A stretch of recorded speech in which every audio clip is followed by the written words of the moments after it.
Ослаблена особицями, Золота Орда всередині 15 століття почала розпадатися.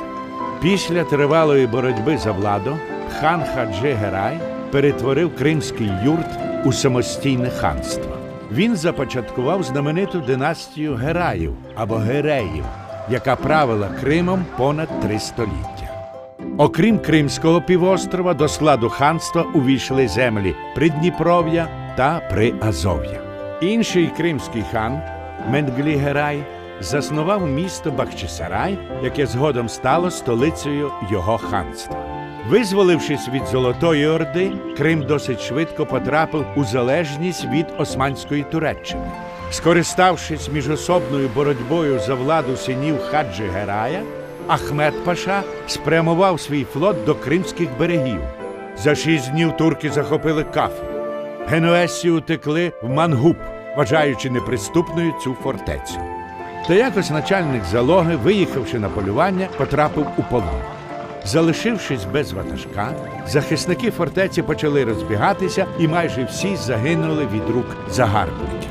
Османи захопили генуезькі фортеці на південно-східному і східному узбережжі Криму і обсадили своїми залогами Очаків, Акерман, Килію, Арабат та інші прибережні міста.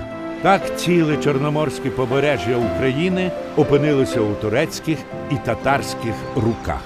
Кафа, яку вони перейменували у Кеффе, стала резиденцією намісника султана в Криму.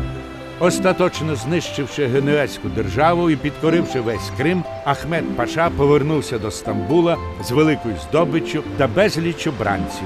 Серед них був і сам Менглі-Герай. Султан привітно прийняв хана, назвав його законним володарем Криму і як свого васала відпустив правити півостровом. До 1478 року Крим уже повністю був під протекторатом Стамбула. Турецькі султани призначали і скидали ханів. Хан мав надавати своє військо для участі в загарбницьких війнах Османської імперії. Втративши своє колишнє значення в європейській торгівлі з країнами Сходу, татари опинилися в скрутному економічному становищі. Не мігши утримати себе з примітивного скотарського господарства, здобували прожиток наскоками на Україну, де грабували міста і села та брали в полон людей. Попит на живий товар, особливо в Туреччині, був величезний.